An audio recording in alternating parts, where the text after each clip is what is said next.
আব্দুর রহিম আল মাদানীকে বলি, তোমার মতো 1 কোটি আব্দুর রহিম মাদানী যদি একদিকে রাখা হয়, আল্লামা তারেক মনোয়ার সাহেবের পায়ের ধুলার নিচে যে গোবর ধুলাবালি থাকে এর সমানও হবে না। এই জিনিসটা মনে রাখতে হবে। আব্দুর রহিম মাদানী এই তথাকথিত বক্তা আল্লামা তারেক মনোয়ারের বিরুদ্ধে ভয়ঙ্কর ষড়যন্ত্র করেছে।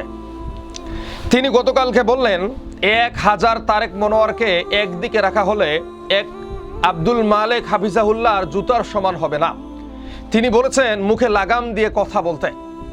আচ্ছা, তারেক মনোয়ার সাহেবের অপরাধ কি? 2 দিন ধরে ফেসবুকে একটা লেখা ঘুরে বেড়াচ্ছে। সেখানে লেখা ছিল আল্লামা তারেক মনোয়ার সাহেব বলেছেন বাইতুল মোকাররমের ইমাম হয়েও যেন পালাতে না হয়।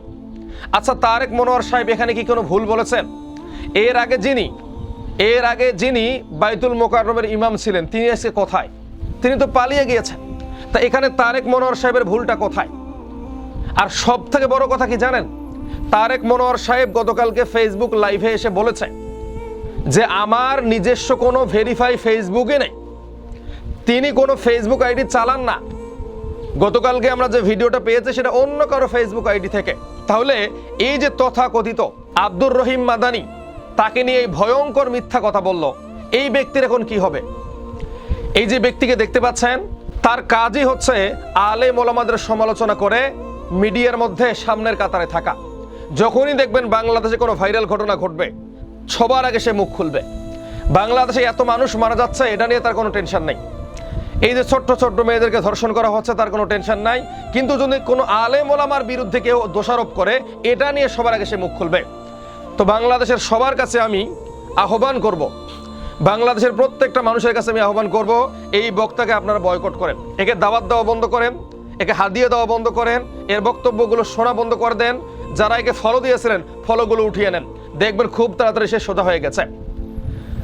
গতকালকে একটা ভিডিও আমিও দেখলাম, দেখা যাচ্ছে যে এক সময় যাদেরকে পাঞ্জাবি টুপি ছাড়া দেখা যেত না, তারা ঈদের নামাজে গেছে, তাদের মাথায় টুপি নেই।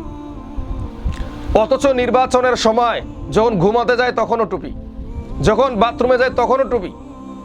কিন্তু নির্বাচন শেষ হয়ে গেছে, ক্ষমতা এসেছে, ঈদের নামাজে গেছে, মাথায় টুপি নাই। তো আব্দুল মালেক হাফিজাহুল্লাহ তাদের মাথায় টুপি দিয়েছেন। এটাকে কেন্দ্র করে অনেক আলোচনা হয়েছে, সমালোচনা হয়েছে। এখন কোনো এক কুচক্রী, আমার মনে হয় এই যে আব্দুর রহিম মাদানী এ নিজেই এরকম একটি পোস্ট করে এই আল্লামা তারেক মনোয়ারকে দোষারোপ করার চেষ্টা করেছে। তো তারেক মনোয়ার সাহেব সেই মানুষ যার ওয়াজ শুনে আপনি বড় হয়েছেন, আমি বড় হয়েছি। তার বিরুদ্ধে কথা বলতে গেলে আপনাকে আগে তার পায়ের ধুলার সমান হতে হবে। আব্দুর রহিম আল মাদানীকে বলি, তোমার মতো 1 কোটি আব্দুর রহিম মাদানী যদি একদিকে রাখা হয়, আল্লামা তারেক মনোয়ার সাহেবের পায়ের ধুলার নিচে যে গোবর ধুলাবালি থাকে এর সমানও হবে না। এই জিনিসটা মনে রাখতে হবে। সুতরাং তারেক মনোয়ারের বিরুদ্ধে ভয়ঙ্কর ষড়যন্ত্র করা বন্ধ করো, না হলে বাংলাদেশের মানুষ তোমাকে বয়কট করবে, রাস্তাঘাটে বেধড়ক পেটাবে।